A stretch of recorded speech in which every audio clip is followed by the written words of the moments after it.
While at the halfway point of the season, an unexpected tragedy brings everyone closer together in another fantastic episode. Don't change the channel, don't touch that dial. We got it all on UHM. Take off your sneakers.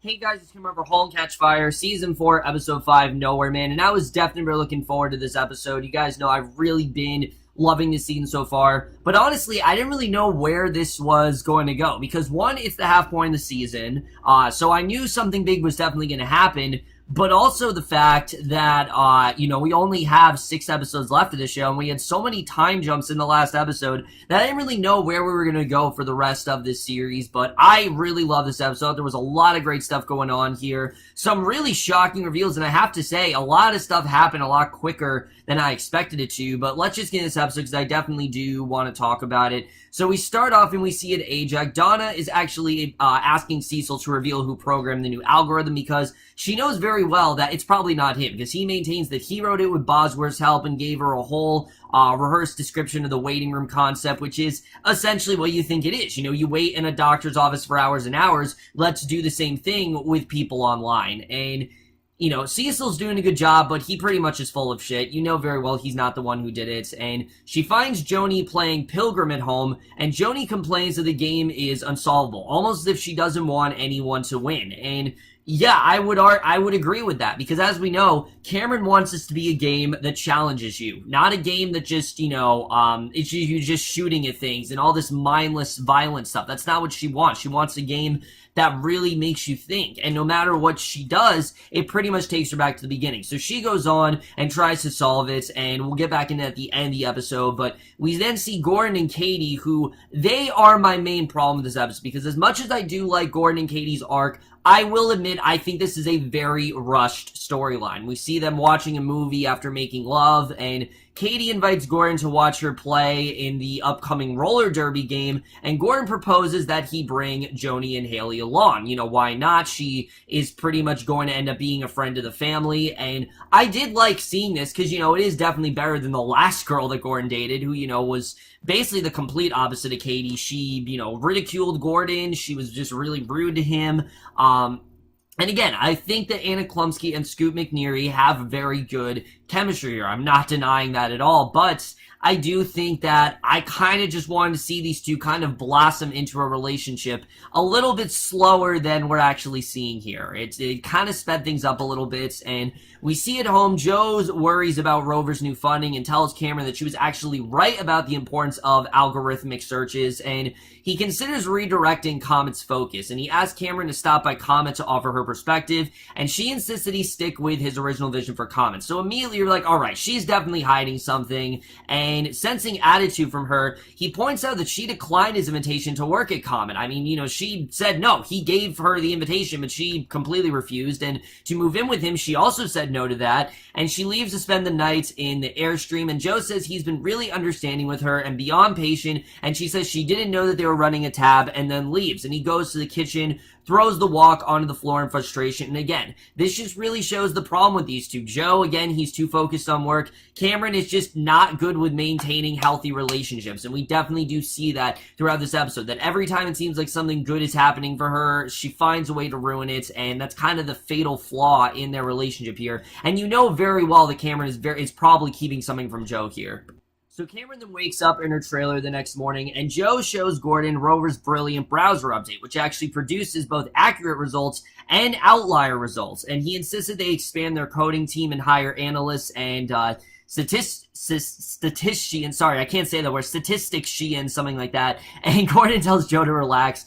Joe yells that Gordon is happy with Comet as long as he gets to keep screwing the chief ornithologist, and the entire office then hears him, including Haley and Katie. Just a very awkward moment, definitely. They're playing air hockey right outside, and of course, right when Joe is yelling about him and Katie fucking, of course, Haley has to hear about that, and I thought that was pretty awkward for Haley, honestly. I think it'd be awkward for anyone, but again, you can really tell this is starting to get to Joe. So Donna instructs instructs Bosworth and Tanya to hold off on additional engineering hires so that they can actually see if Cecil continues to perform as well as he did with the algorithm, because she is believing at this point that he did in fact make this algorithm. You know very well that he probably didn't, but she seems to be believing him. So Katie tells Gordon that Haley's been acting very awkward around her ever since Joe announced that Gordon was screwing her, and she asks Gordon to speak with Haley, and, Gordon says that they're dating, but this clearly is not them dating. This is just them having sex here and there, and he says that it shouldn't be a problem since she knows that they're dating, and she says that she just got weird with her, and Gordon says if she can't handle a little weirdness with Haley, then there's no way she's surviving trial with Joni, and Katie agrees and says that she'll pay extra padding. So, it's clear that while things seem to be okay between Katie and Gordon, there are still some worries there. I mean, obviously, Haley, it's very awkward around her, and Katie kind of wants to try to fix that, and I do like seeing that. I like seeing that Katie's not necessarily turned off by this. She actually does want to fix that, and again, you can just tell how good these two are together, and I definitely did like seeing that here. So then we get probably one of the most unexpected parts of the episode where Tom actually pays Cameron a surprise in her trailer. Probably the last person that Cameron really wants to see right now, because it seemed like she had completely moved on from Tom. And basically this is her now having to face, reality, because she says she never responded to her emails, and she says that she just hasn't checked in a while after everything that happened with Atari. And he says he's sorry to hear about that since he knew she worked hard, and she asked if he came all the way out here because he's worried about her. And he says that he had meetings with a few developers, and he just needs her to sign the divorce papers. And it turns out these divorce papers were actually sent in that box that got run over by the truck, which I thought was really surprising. I didn't think we'd hear about that again, but yeah, Tom is in fact back in her life, and it's very realistic the way that's played. I mean, obviously there was a reason that Tom had sent her that box, and we now know what it's all about. So Elliot and Vera are then asking Donna to prioritize programming hires and request that she play a more hands-off role, and Donna agrees to allow engineering hires once Cecil can provide the legal team with detailed specifications about the algorithm for patent purposes. That's basically what he needs to do. If he can show them that he actually knows what he's doing, then she will trust him, but until she sees it, she's not going to believe them. So, again, we know very well that Cecil probably is not the one behind this, and this does kind of set up, the way things do go towards the end of this. So Cecil then pulls Bosworth aside and worries that Donna knows he's not the true author of the algorithm, which, I mean, we all kind of knew that. We knew very well it probably wasn't Cecil, and he insists that Bosworth get the specs from the algorithm's programmer, and we then see Cameron. She signs the divorce papers, and she and Tom share a laugh as Tom explains the source of a strange noise that they had been puzzled over in their Tokyo apartment, and he informs her he's moving to the suburbs with his new partner and that they're actually expecting a baby, and she apologizes for cheating on him, and it's again a really good scene. You can tell that she's trying to, move past everything, but again, it just really expresses how bad Cameron is with maintaining relationships, and I think that's definitely something that we are seeing here. So Katie checks on Gordon at work as he writes an entry in his symptom journal, and Gordon says that he has no symptoms to log. It seems like Gordon has been relatively okay at this point, but we do see that that might not be the case, that he actually might still have something there. So Cameron then calls Gordon to check on Joe, who hasn't picked up his phone, and Gordon tells Joe that Cameron is trying to reach him. And Joe, again, he's way too distracted by Rover. That's, again, Joe's signature problem, is that he's too focused on work, and he makes work the principal over everything else. And he worries that he no longer has a vision for Common, and he doesn't really know what comes next. And he apologizes for yelling at Gordon earlier, and again, he's kind of going through an existential crisis of sorts, where, again, Joe's one of those people where he needs to be working. He is very work-oriented, and if he's not working, he thinks that there's something wrong with him, and you definitely do see that here, where he's, he knows that he wants to be working, and he needs it very much so in his life. So Bosworth then stops by Joe's apartment to ask Cameron to give him the tech specs for the algorithm, and surprise, surprise, Cameron was the one who wrote the algorithm, which I think we all kind of knew, and she sternly reminds him that she only agreed to help him one time, and despite his pleas,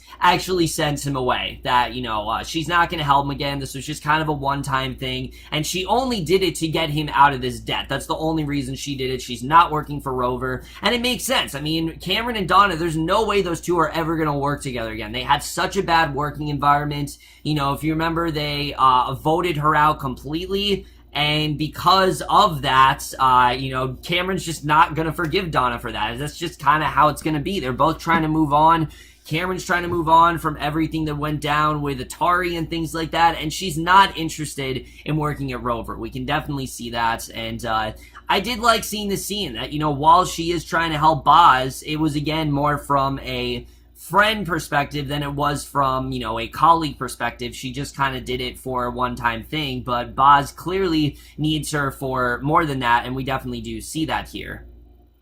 So then we get to probably the biggest scene of the episode, where Donna eats at a restaurant with Bosworth and Diane, and while Diane's in the bathroom, Donna confronts Bosworth about getting outside help with the algorithm, and she worries that the outsider might be one of her enemies, and that someone may actually be coming after her, and says the only reason that she hired him in the first place was because Diane was worried that he was bored. She goes into this whole tirade about how he doesn't care about her, and how she would have fired him if she got the chance, and he gets up to leave and then just collapses from a heart attack. I'm not joking. Bosworth has a heart attack in this episode. It comes out of nowhere, but at the hospital, a doctor informs Diane that Bosworth is actually stable. And, we knew Bosworth wasn't going to die. There's no way they're going to kill Toby Huss in episode 5, but Cameron arrives at the hospital, and Donna explains that he's stable and that the doctors are actually checking for blockages, and she says she didn't know what happened. They were at dinner, and he was fine, and then he wasn't, and Donna, you can tell she feels really bad, and Cameron admits to Donna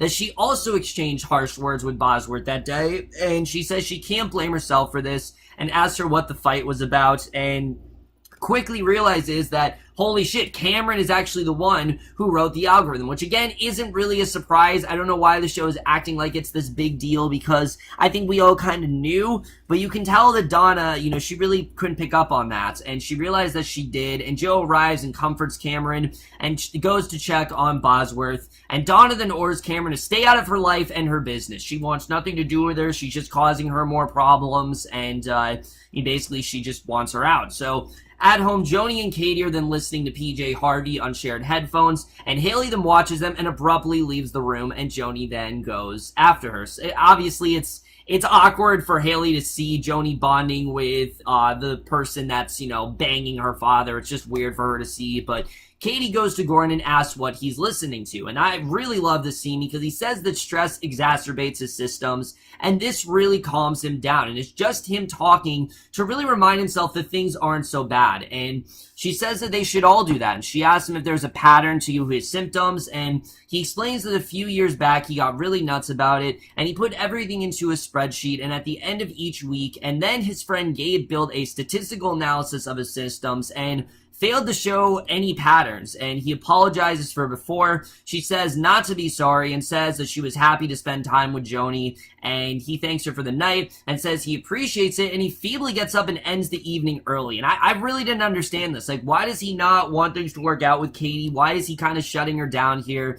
I just didn't really understand it, honestly, unless the fact that he thinks it's too good to be true. And again, I think it's just a testament to how rushed this whole story kind of was. And I feel like if maybe they kind of focused on this a little bit more and did this in a more slower pace, then it'd be clear to understand what Gordon's doing here. But unfortunately, I really couldn't tell here. And again, I think it's just because the show really rushed into their relationship. So as they drive home from the hospital, Cameron tells Joe that Tom actually stopped by the trailer, and she realizes she told Tom about her infidelity because deep down, she wanted him to leave. She didn't want him in her life. And I love this scene. This is probably my favorite scene in the episode because she confesses that she wrote the algorithm to help Bosworth with financial problems. Now, I didn't think Joe was going to find out. I thought he was going to find out, behind her back, like someone else was going to tell him, and I thought that'd be a way worse situation. But Cameron actually does tell him here, and she tells him that Diane doesn't know about it, and a part of her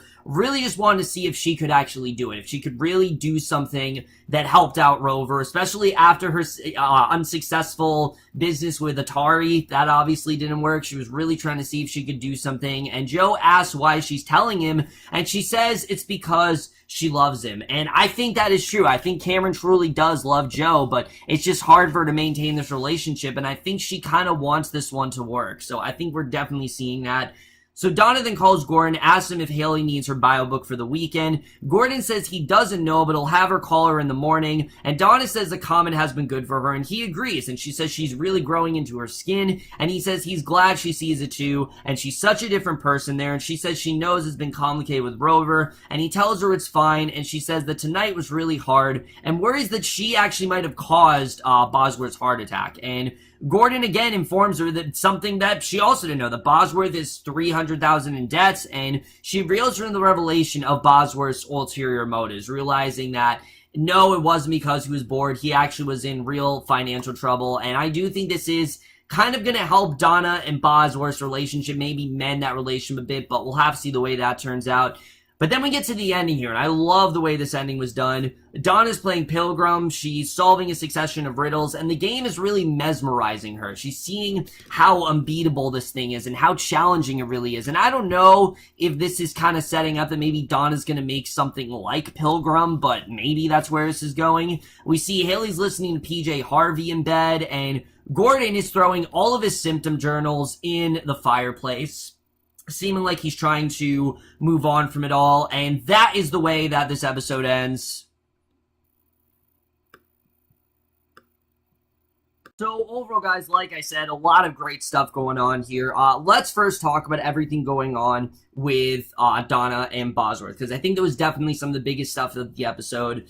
First of all, I think Donna, she's going to try to fix things with Bosworth now kind of realizing his situation, that he was in debt and there was really no way he could get out of it, and he was kind of ashamed. He didn't want to tell Diane, so I think she's going to be a little bit more sympathetic now, and I'm looking forward to seeing how that's all going to turn out.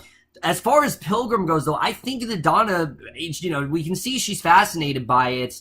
I think she might try to replicate it, maybe make something similar to Pilgrim and try to maybe outdo Cameron, because the whole season's kind of been them trying to outdo each other, and I think this will kind of fall into that same category, because it's clear she wants nothing to do with Cameron, and we definitely do see that here, so I'm looking forward to seeing really where that's going to go. As far as Gordon and Katie, like I said, the main problem with this storyline right now is the fact that they rushed this relationship. We didn't get to see these two, form something. We didn't really get to see how these two really got together. What is the reason why these two are together? Again, I think they have good chemistry, but I'm not gonna lie, I think they really did kind of rush into this relationship here. And I get this, the final season, they don't have much time to do much with it, but I do feel that they could have really utilized the 10 episodes to their advantage here, and I feel like they didn't. But it does seem like Gordon is trying to move on from his symptoms. He's trying to move on with his life, and if it's going to work, I guess we'll have to see. But I do think Katie has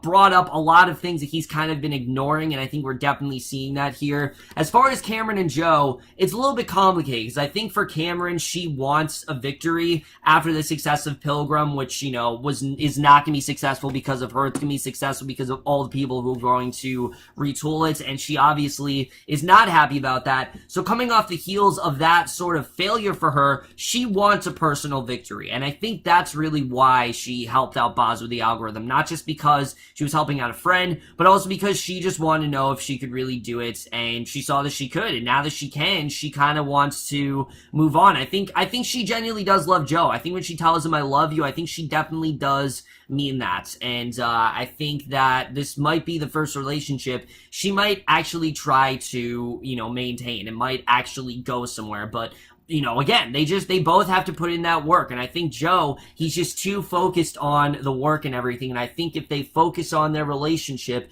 then they can actually make something work here. And then, we can tell that Joe, in general, he really is starting to become a bit hopeless when it comes to, to Comet. He doesn't really know what he wants. He doesn't really know where he wants this project to go anymore, and I'm looking forward to seeing what's really going to happen there. I think that definitely is going to be really interesting to see the way all of that turns out.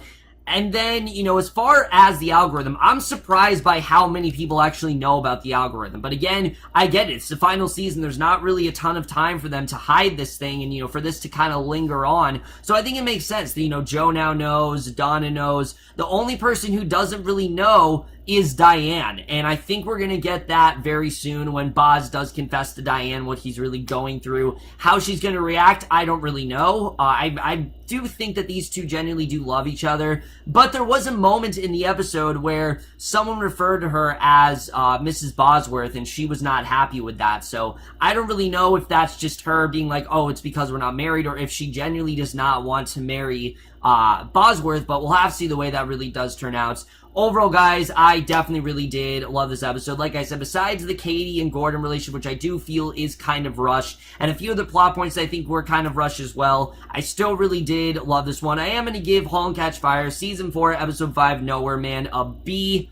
So over, guys, for this episode of Halt and Catch Fire. Let me know what you guys thought of this episode overall. Left your thoughts on it. And guys, I only have one episode left. I will review last night's episode in my next video, and I will see you guys for that. Okay, bye.